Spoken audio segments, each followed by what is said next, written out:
This is John Alexander, and I'm going to share with you one of my most powerful secrets when it comes to answering people on your Facebook marketplace ads. So, what this does is it gets them to go look at the property. Even if your conversation with them dies, it is the best way to revive that conversation. So, you might be saying, okay, well, are you looking for owner financing or whatever? And suddenly they just die out. They ghost you, basically, right? Well, the last thing you want to do is put this link into that message, and you'll see that this is the one way you can bring them back to life. Now, besides that, that's like worst case scenario. Now, typically, every time I do a conversation, I'm going to put this link in there. I'm hoping to get it to them at some point in the flow, right? When I think their interest level is there and it feels like we're running out of steam, like I might ask, okay, do you want to go see the property? For example, if they say yes, or they don't answer at all, I'm going to just go ahead and stick this link in. The link is a map. It's a very detailed, easy to follow map. You can't just put any map in there or any kind of um, Google map or whatever in there. You've got to put this map. This map is the killer map of all responses to be able to get your people to go look at the property.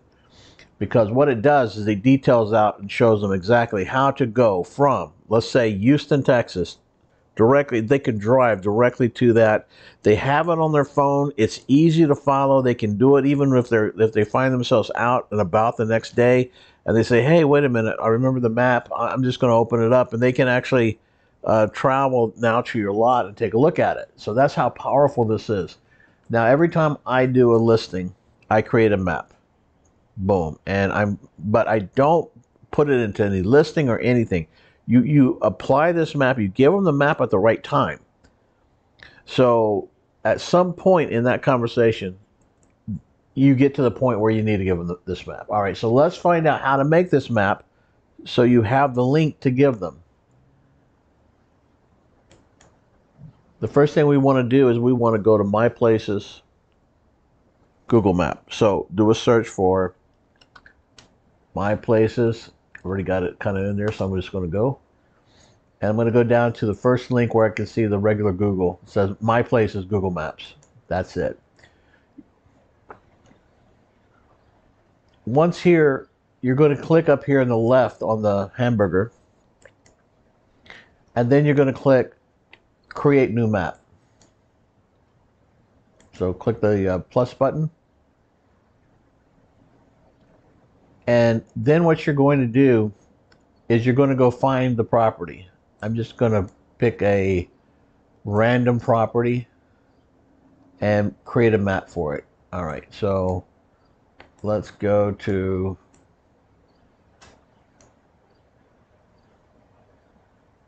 someplace near the lake. Okay.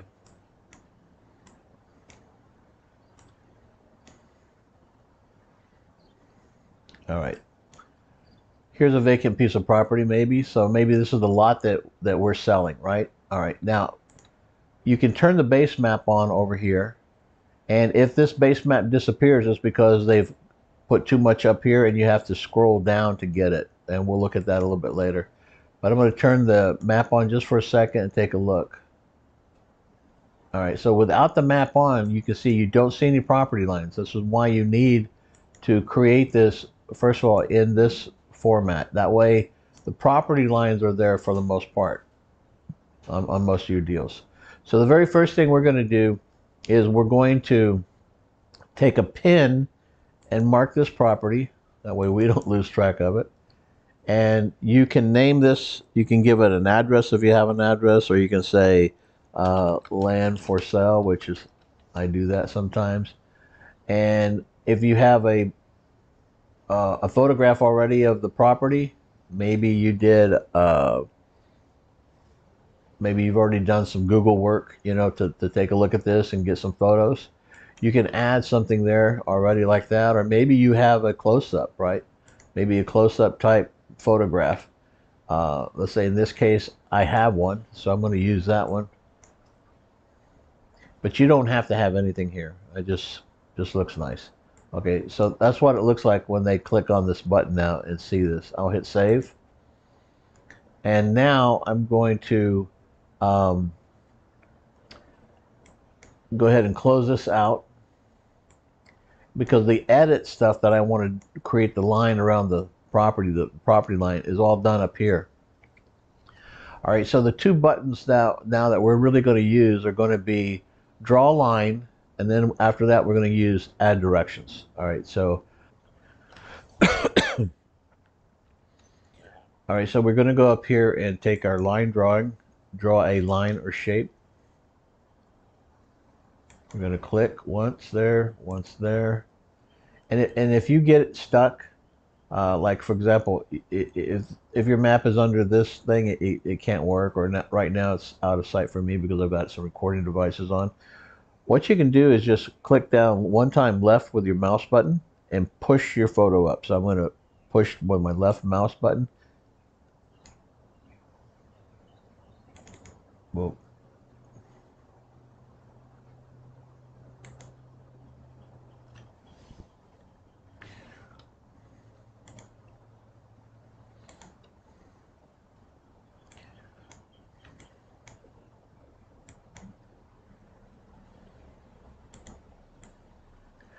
all right, so I'm going to use the hand button to situate this where I've got all the corners where I can see them clearly. And then I'm going to come up to the draw a line, select add line or shape, and click here. And I'm just going to follow the outline of what Google says is the land and double click.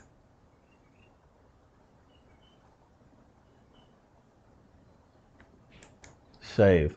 Now from here, since it highlighted, it gave me a highlight, I've got to get rid of that. So I want transparency all the way on so I can see through it. And I want border width a little thicker. And maybe I want to highlight that, right? Maybe I can take a yellow border, I mean, orange, yellow, whatever color you want to go with. All right, now I can click out of that, and I can click out of that. Well, before I do that, one other thing you can do here is you can rename this in your edit button there. So maybe lot 5, save, and click out.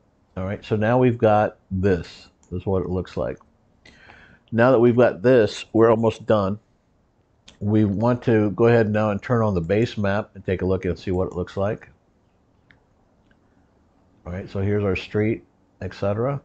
And now the only thing we have left to do is to add in the directions. So we'll come up here to add directions. And when we click that, this over here will open up. Now, this is going to tell you what, what this is. So right now, whoops, I've created a B. So let's get rid of that. I double clicked it by accident. And I moved this. All right, so I'm just going to edit, move it, okay, right into the middle. All right, so that's fine. And let's see what I've got here. I've got this one, and I've got this one. I'm going to take this one out. Okay, so this is technically our B, right? Land for sale. And now it's asking me, when we do driving instructions, it's going to be from and then to. So we're going to go from one of these to the other one. And really, it doesn't matter which one is which. It's fine. So what I'm going to do here is I'm going to put in where I want people driving from. So in this case, I want the nearest largest city. That way I hit everybody. Because if I use a local small city, people may not know where those small cities are. Even if you do, most people don't. So I'm going to go from the largest city. And it doesn't matter how far it is. It could be 100 miles away. If that's your largest city, that's what you should do. All right, now Houston, and as you start filling this out, you'll see it starts to drop down and gives you some, choices. So I'm just going to go from Houston, and now it's made the map. So it's taken the middle of Houston and gone up to the map. All right, now from here I'm going to go back in. I'm going to show you just another couple of things you can do.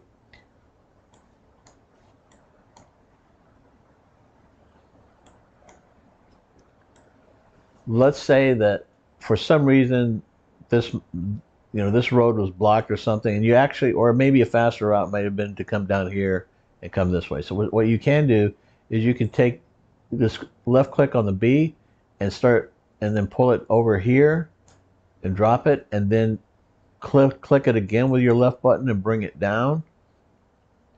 And now we're just tracing out the road because it knows what you're doing.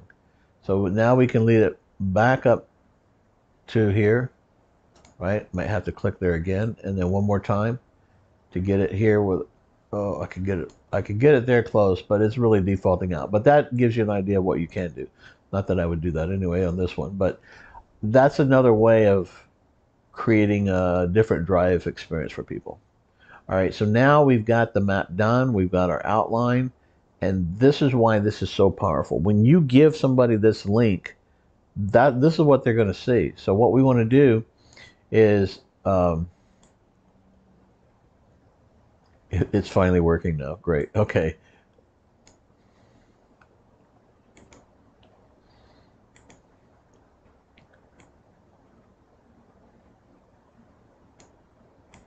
All right, I'm going to back up.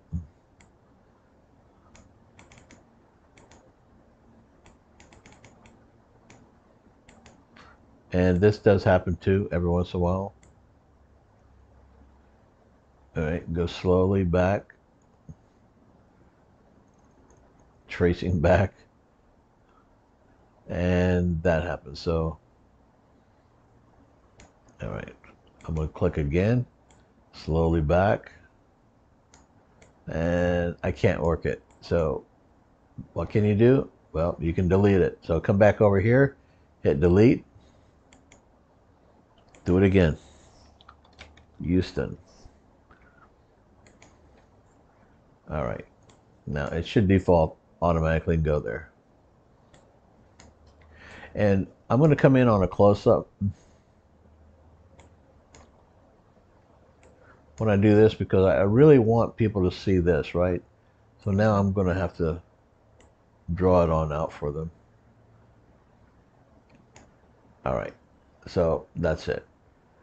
Now, at this point, what we're going to do is save this map and make it shareable. And you have to do this right or it doesn't work. All right, so we're going to go into share. We can name this map. So let's name it whatever that was. Let's say Smith Road, or whatever the road was that we were looking at. I don't know what it was. And hit OK. Now it gives you the share permissions, and you have to do this right. All right, anyone with this link can view and let others see your name and photo. It's that photo that we uploaded. I'm sorry, my photo that I have here is there. You can turn that off if you don't want others. And also you can let anybody searching find this map too. So I'm going to leave that off. And now it's ready to go. So I can just take this link and hit the share button and close. Now let's go open a window and take a look at, see what that share button looks like before we get out of this, because we may want to modify it again, right? So we put that in there and it goes in there to our button, and now it gives them the map to go to. So they can open this on the phone and they can say, okay, well right now let's say I'm in the Woodlands. Well, I can just pick up there, right, and follow that on up and know how to get there to that lot. So this is what makes it so powerful. And then when they do this, they'll just keep zooming in and they'll come to that and say, wow, this is easy to get to this lot. I could go take a look at it. Now, if you can get somebody to go take a look at a lot, 99% of your job is done.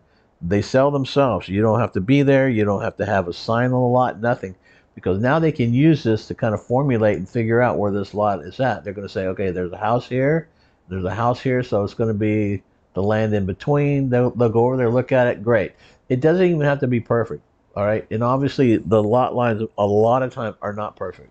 I would say that they're shifted here, and so this lot is actually a little bit further south than this. And if you wanted to, you could fix that problem because they're not going to see the other map. They're going to see this map. So if you wanted to go in and retrace this into what you think it would be, because sometimes there's fence lines and stuff that show you clearly where this would be, but because this guy's house is right up against it, we know that that lot line is probably closer down to where this little line is, shadow or whatever that is. It's there.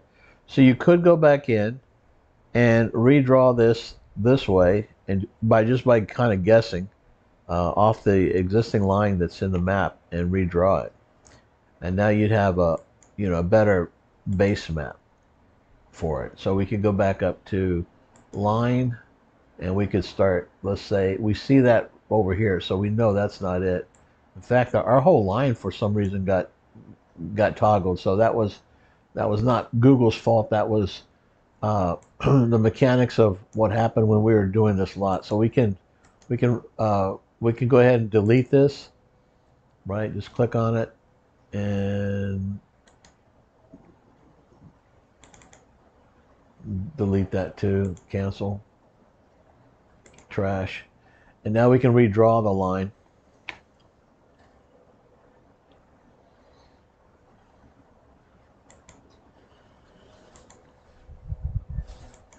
That was why our button was off.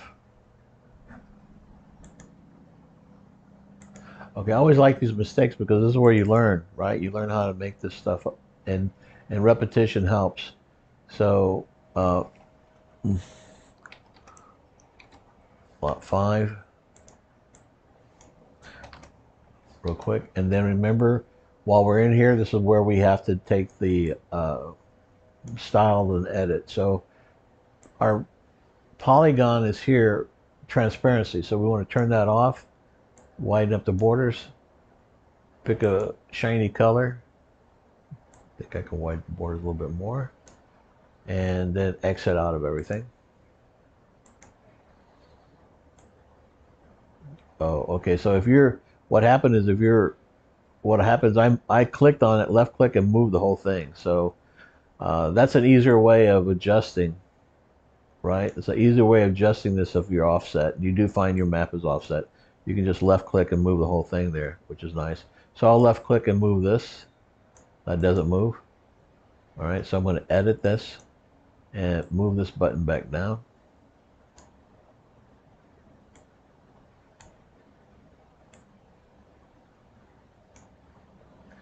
And done. Okay, so we should have everything done. I'm going to once again just go back in and copy this just in case, close it, and go check it out again.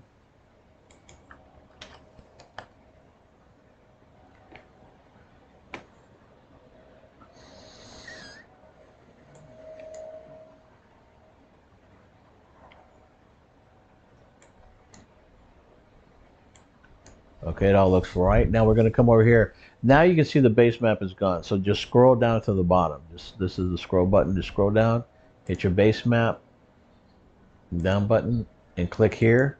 That turns that on. And so now this is what we want to share, save and share, right? So what we can do again is click share, copy, close. Okay.